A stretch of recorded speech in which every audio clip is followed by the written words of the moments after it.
안녕하세요. 2022학년도 수시전형 대비 모의면접 예상문제 풀이 중 355페이지에 있는 경희대 모의면접 의치한 예상문항을 같이 풀이하게 된 충북대학교 사범대학 부설고등학교에 재학 근무 중인 교사 김준호라고 합니다.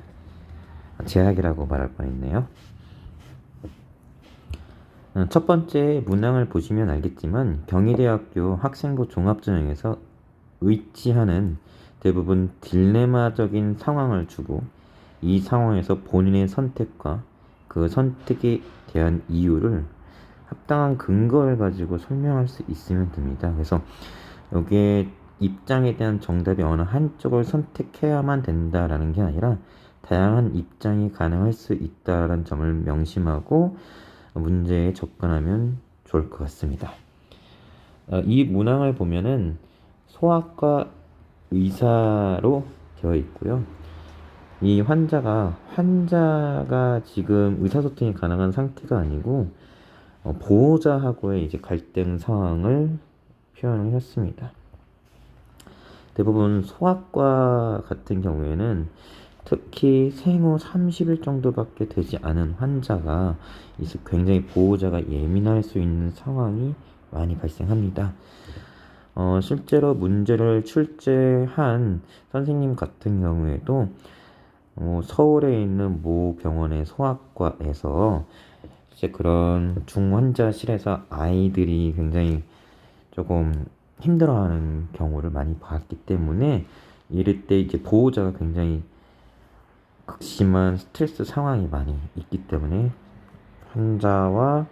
환자의 보호자와 의사가 많이 충돌하는 경우가 발생하는 그런 상황이 많이 있습니다. 그래서 여기서도 수술은 별다른 문제 없이 잘 진행되었는데 문제는 이제 생후 30일밖에 되지 않은 아이인데 겨우 밤에 잠이 들었는데 잠든 아이를 깨워서 혈압하고 체온을 측정하는 상황에서 아이를 다시 재우기가 너무 힘들고, 그리고 다인실에서, 입원실 중에서도 다인실에서 생활하고 있기 때문에 지금 보호자가 굉장히 심리적으로 좋지 않은 상황입니다. 이때 야간 시간에 체온과 혈압 측정을 제외할지, 아니면 원리 원칙대로 야간 시간에도 체온과 혈압을 측정을 그대로 유지하고에 대한 이런 고민에 빠진 상황을 줬을 때 어떤 판단을 내릴 것이냐.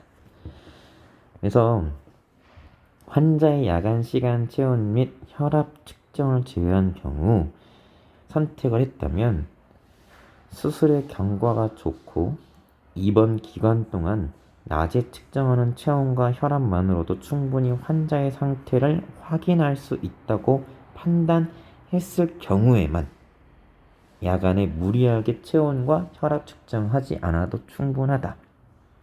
이때 단순하게 보호자하고의 충돌에서 갈등 상황만 벗어나기 위한 야간의 체온과 혈압을 측정하지 않아도 된다라는 발언은 위험하다라고 생각이 듭니다. 수술의 경과도 확인해야 될 거고, 그리고 체온하고 혈압을 측정하는 이유는 수술 이후에 벌어질 수 있는 상황을 미리 예측하고 대비할 수 있게끔 얻는 자료이기 때문에 어떤 환자 상태를 판단할 수 있는 근거가 없다고 했을 때 체온과 혈압 측정을 하지 않아도 된다라고는 말하면 위험할 것 같습니다.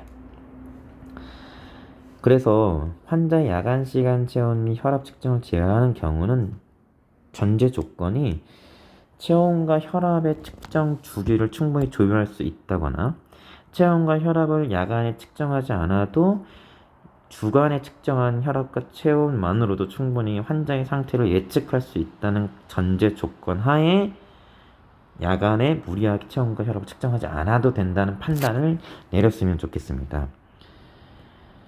그래서 환자가 너무 어리기 때문에 체온과 혈압 측정 이후 스스로 다시 잠을 청하기 어려울 수 있다. 오히려 다인실에 다른 환자에게 악영향을 미칠 수도 있고 환자 또한 충분한 숙면이 어려워 치료에 어려움이 있을 수 있으므로 혈압과 체온은 주기를 변경해서 과한 자료를 얻지 않도록 한다라는 답변에서도 보면 과한 자료라고 써 있습니다. 그래서 의사가 판단했을 때 측정하는 체온과 혈압의 자료가 과하다라고 생각한다면 주기를 조절하거나 야간 시간에 조금 깊이 잠드는 시간대를 좀 피하는 결로 바꿀 수는 있지만 단순하게 다인실에 대한 다른 문제에 악영향을 미칠 수 있다거나 아니면 충분한 숙면이 방해가 된다라는 정도로만 말한다면은 조금 어려울 수 있을 것 같고 이 판단하에 혈압과 체온 주기를 변경해도 내가 충분하게 환자의 상태를 모니터링 할 수 있다라고 판단이 되었을 때만 야간 시간 체온 및 혈압 측정을 제외한다 라고 말하는 게 좋지 않을까라고 생각했습니다. 선생님은. 두 번째, 원리 원칙대로 야간 시간에도 체온과 혈압 측정을 그대로 진행한다는 판단을 내린 근거는 체온과 혈압을 측정하는 이유 자체가 이번 기간 동안 그냥 이유 없이 측정하는 게 아니고 환자의 상태를 바로 체크하고 변화를 기록해야지만 정상적인 범주를 벗어났다면 빠른 대처를 해서 초기 합병증이나 아니면 수술 이후의 부작용 같은 상황이 발생했을 때 좀 더 발빠르게 대처할 수 있는 필수적 수집 자료이기 때문에 보호자와 적당히 타협해서 얻을 자료라고는 볼 수 없다라는 근거가 될 수 있습니다. 그래서 실제로 수술의 예후가 좋다고 하더라도 이번 기간 동안 측정하는 자료의 변화를 봐서 이 환자의 상태를 빠르게 대처할 수 있는 게 필요하기 때문에 그냥 환자의 보호자가 그거에 대해 싫어한다고 해서 그러면 측정하지 않아도 되겠습니다 라고 말한다는 판단은 조금 위험할 수 있습니다. 그 말은 만일 보호자의 뜻대로 야간 시간에 체온과 혈압을 측정하지 않았다가 환자의 상태가 갑자기 급변한다면 담당인은 과실에 대한 책임을 벗어날 방안이 없다라고 보여지고 필수적으로 수집해야 되는 자료들은 환자의 그런 수술 애우를 위해서라도 충분히 수집해야 된다라는 판단을 내어서 말하기를 한다면 충분히 될 것이라고 생각이 됩니다. 이와 같이 의치 안에서 되게 중요한 말하기는 어떤 딜레마적인 상황에서 그 상황에 대한 판단을 내리는 근거를 합리적인 근거를 말할 수 있다면 될 것이고 평소에 자신이 어떤 의사가 되고 싶어 했는지 어떤 상황에서 어떤 판단을 내릴 수 있는 그런 가치관을 물어보는 문제가 많이 나오기 때문에 그 의사라는 직업군이 발생할 수 있는 상황 또는 자신이 희망한 전공의에서 발생할 수 있는 여러 가지 상황들에 대해서도 한 번쯤 생각해보고 기출되었던 문제를 뽑아서 이 상황이라면 나는 어떤 판단을 낼까라는 정도로만 준비해도 충분히 시간 내에 면접을 대비할 수 있을 겁니다.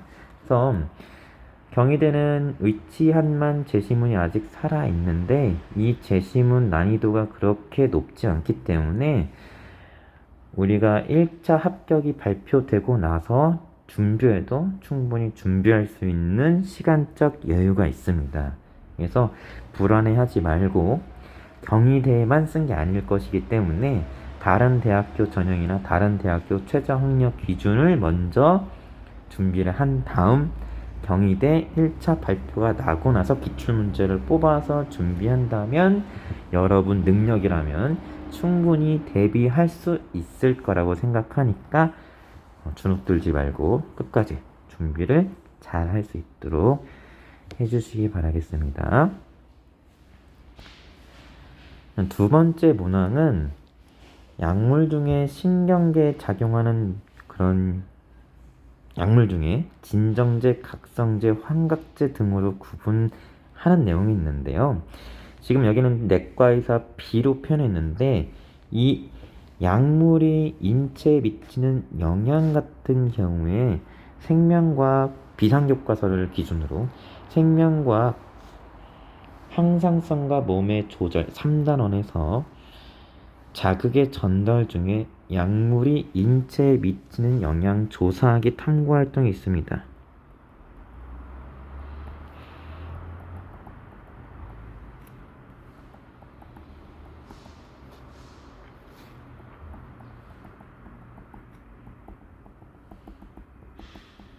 그래서 약물이 인체에 미치는 영향 조사하기 탐구 과정이 비상교과서 기준으로 보자면 교과서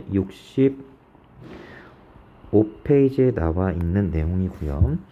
이 내용을 잘 보면 약물의 종류와 그 약물이 인체에 미치는 영향에 대한 거를 조사하고 발표, 모든별로 조사해서 이제 발표 자료를 만들어서 탐구 활동이 있습니다. 그래서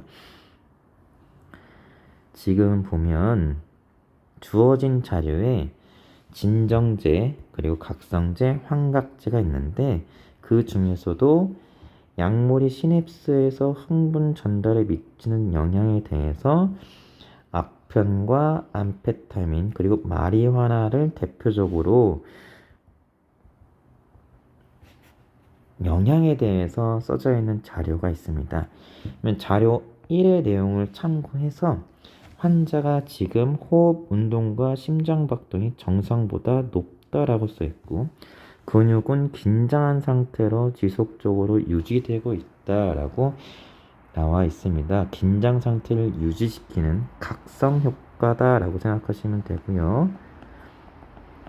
그럼 이 약물은 진정제, 환각제보다는 각성제에 가깝고 작성제 중에서도 지금 써져 있는 자료를 본다면 암페타민을 지금 이 환자가 섭취했을 가능성이 높습니다. 즉 필로폰이 투여되어 있을 가능성이 높다라고 판단될 수 있겠죠.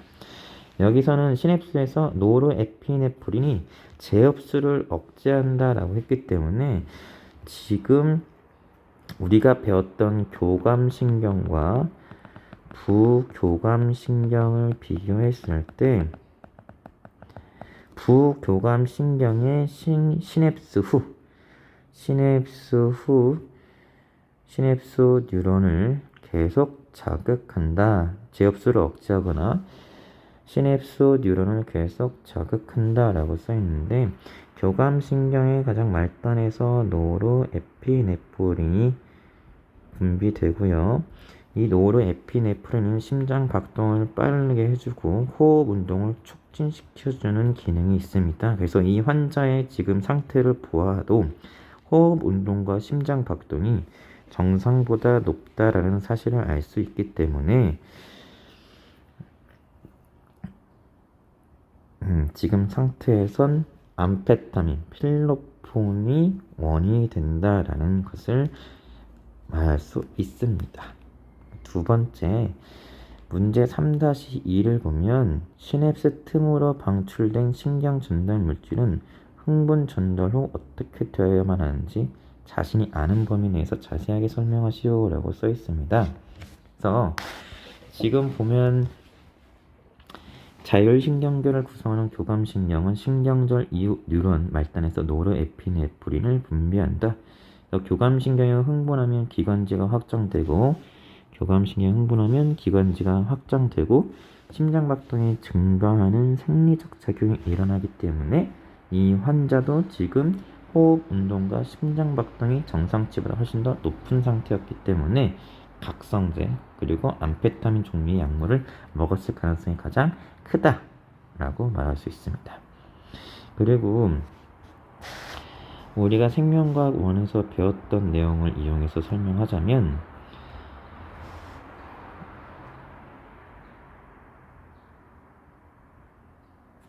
신경 전달 물질은 시냅스 전, 여기가 전, 시냅스 전 뉴런의 축삭들기 말단에 시냅스 소포가 있고 그리고 이 시냅스 소포에 신경 전달 물질이 저장되어 있습니다. 지금 저장되어 있는 신경 전달 물질을 우리가 배웠던 대로 그냥 아세틸콜린 한 가지로 설명해 보자면, 시냅스 전 뉴런에서 시냅스 뉴런의 가지돌기로 전달되는데, 시냅스 뉴런의 가지돌기 또는 신경세포체로 자극이 전달되는데, 시냅스 전 뉴런에서 활동 전이가 발생하게 되면 시냅스 소포는 세포막으로 이동하게 되고, 세포막과 융합된 시냅스 소포에서는 신경 전달 물질이 바깥으로 분비되어 나오죠. 그래서 이렇게 해서 시냅스 전달 물질이 계속 다 지워지네요. 시냅스 전달 물질이 바깥으로 분비돼서 나오게 됩니다.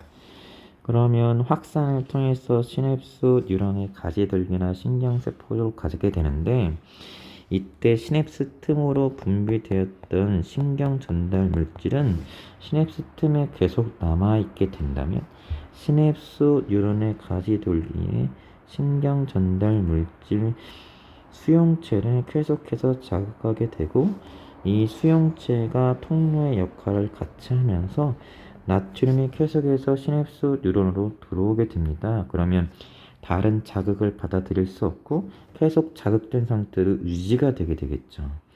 따라서 시냅스 틈으로 분비된 신경 전달 물질은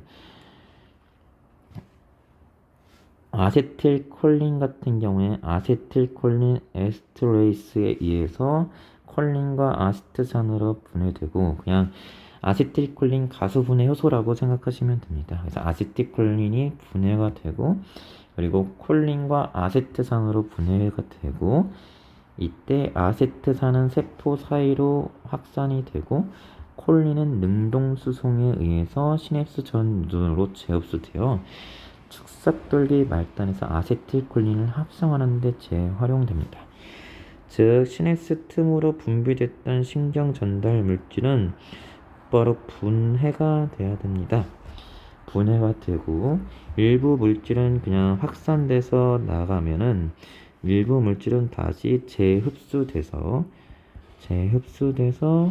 다시 신경 전달 물질을 만드는데 재사용됩니다. 그래서 우리가 신경 전달 물질 수용체 같은 경우에도 이게 비가역적으로 계속해서 붙어 있는 게 아니라 가역적으로 붙었다 떨어졌다 할 수 있기 때문에 대부분 그냥 거의 바로 붙었다가 떨어져 나옵니다. 그래서 일시적으로 열렸다 바로 닫히게 되고요.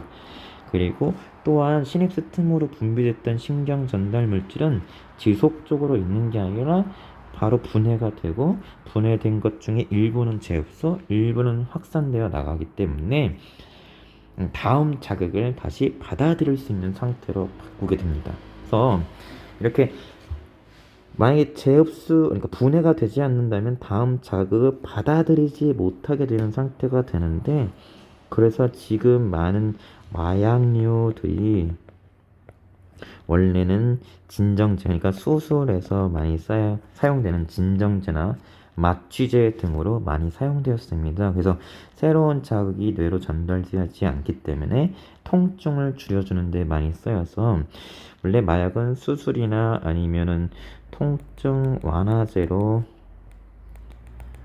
많이 쓰였죠. 하지만 용량 자체가 우리가 정해져 있는 용량 이상이 된다면 그게 중독이 되고요. 중독 이후에 계속 그것만 찾게 되는 현상이 발생하죠. 그래서 마약으로 분리를 했다라고 생각하시면 되겠습니다. 이와 같이 실제 기출됐던 문제를 봐도 어떤 의학적인 지식을 물어보는 과정에서도 주어지는 자료나 조건들을 안에서 충분히 해석할 수 있는 문항들이 많이 있습니다. 그래서 자기가 왜 그렇게 판단했고 그 이유가 무엇인지를 자료 안에서 찾아내서 말하기를 한다면 충분히 준비가 될 것이라고 생각이 듭니다. 그래서 경희대학교 의치한을 준비하는 학생들은 기본적으로 1차 합격이 발표가 되면은 생명과학 원의 수준 정도, 생명과학 2에서는 약간 분자 수준으로 많이 물어보는 문제가 있어서 생명과학 1에서 소화, 순환, 호흡, 배설 같은 경우에 여러 가지 탐구 활동들이 있습니다. 조사, 어떤 질환이나 질병들, 대사성 증후군 같은 것들 조사하고 발표하기 그런 탐구들이 많이 있는데 우리가 시간적 여유가 1차 발표가 나고 나서 시간적 여유가 있다면 이런 생명과학 1 안에 들어있는 탐구에서 조사 발표하는 내용들을 조금 조사도 해보고 그 내용들을 정리를 해보면서 준비를 하는 것도 하나의 방법이 될 수 있다고 생각이 듭니다. 그래서 특히나 생명과학 1 안에서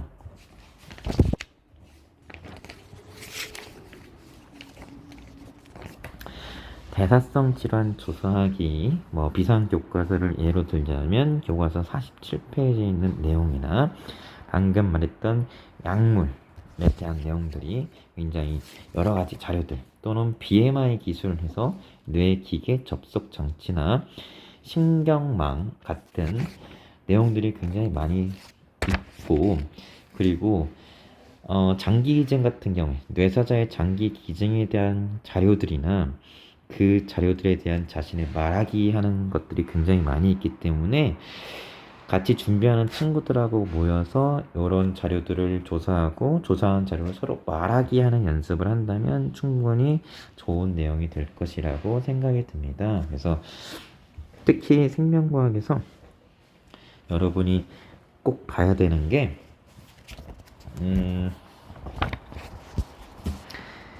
2단원에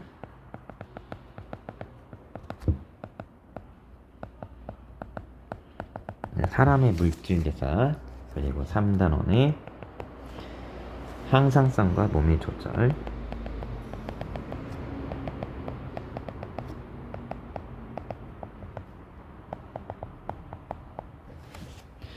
요 두 단원에 소개되어 있던 생활 속 과학과 탐구 조사하기하고 주어진 읽기 자료에서 생활 속 과학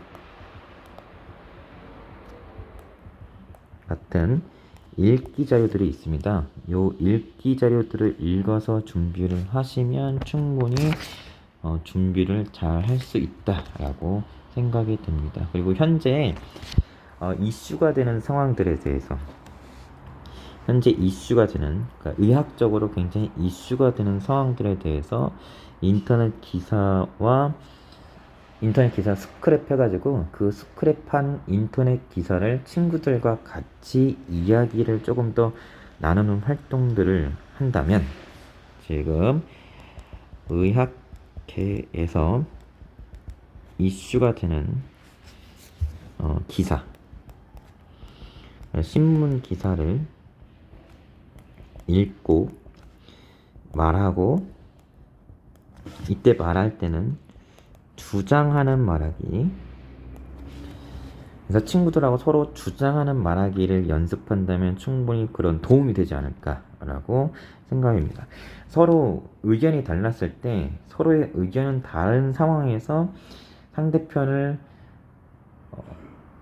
이제 내 주장에 대해서 납득시키기 위한 그런 객관적인 근거를 찾고 그리고 그걸 말하는 연습을 하면 충분히 여러분이 경희대학교 의치한 재심원 면접 준비에 사용할 수 있는 자료들이 많이 있을 것이라고 생각이 됩니다.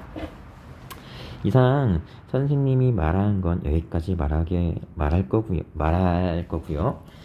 지금 보면 제가 모의 면접 문항이라고 만든 문항 자체도 기출됐던 문항에 대한 그런 폼을 따라서 만들었던 거기 때문에 기출 문제 정도만 막힘없이 말할 수 있는 수준으로 만든다면 충분히 면접장에서도 말할 수 있을 것이라고 생각합니다.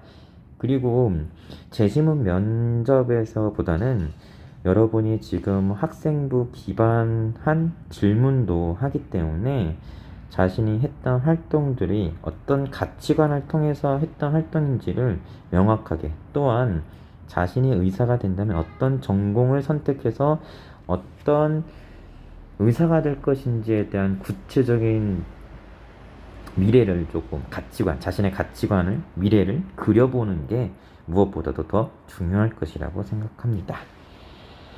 이상 긴 시간 동안 제가 말하는 걸 들어주셔서 감사하고 영상은 이것으로 마무리하도록 하겠습니다.